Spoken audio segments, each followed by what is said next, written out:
不能壞的冠冕。哥林多前書9章24至25節。難道你們不知道，在場上賽跑的人，雖然大家都跑，但得獎的只有一個人嗎？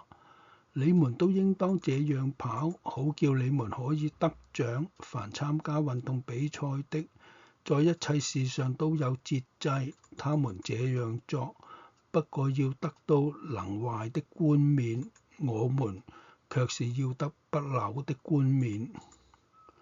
運動員通常都係比其普通嘅人更加奮力發展自己嘅潛能。佢哋努力咁控制自己嘅肉體同埋意志力，希望能夠一鳴驚人，得到獎賞嘅。當其他人返屋企休息啦，運動員仲喺度繼續鍛鍊自己。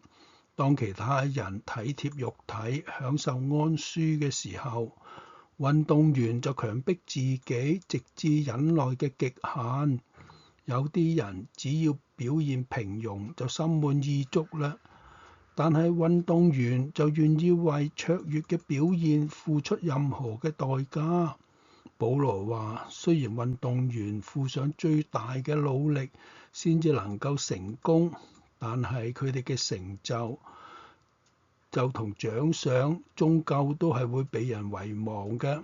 即使係最偉大嘅運動員，佢嘅成就亦都唔會持續到永恆。倘若運動員願意為嗰個會朽壞嘅獎賞竭盡全力，咁樣基督徒會願意為嗰個唔能夠朽壞嘅獎賞付出幾大嘅代價呢？倘若運動員肯日復一日咁樣為榮耀同埋其他人嘅讚賞而努力不懈，咁樣基督徒就要付上幾多嘅努力，先至可以換得主一聲嘅嘉許，做得好。你係咪努力咁令到自己嘅身體亦都能夠榮耀神？你係咪鍛鍊自己以神嘅思想為思想，而唔係認同世人嘅思想呢？你係咪喺度操練自己嘅禱告生活？你係咪喺其他人睡覺嘅時候，仍然願意去為人代禱呢？你係咪勤奮讀經，預備好去面對目前生活嘅挑戰啊？你係咪裝備自己去講傳福音，隨時都可以分享信心呢？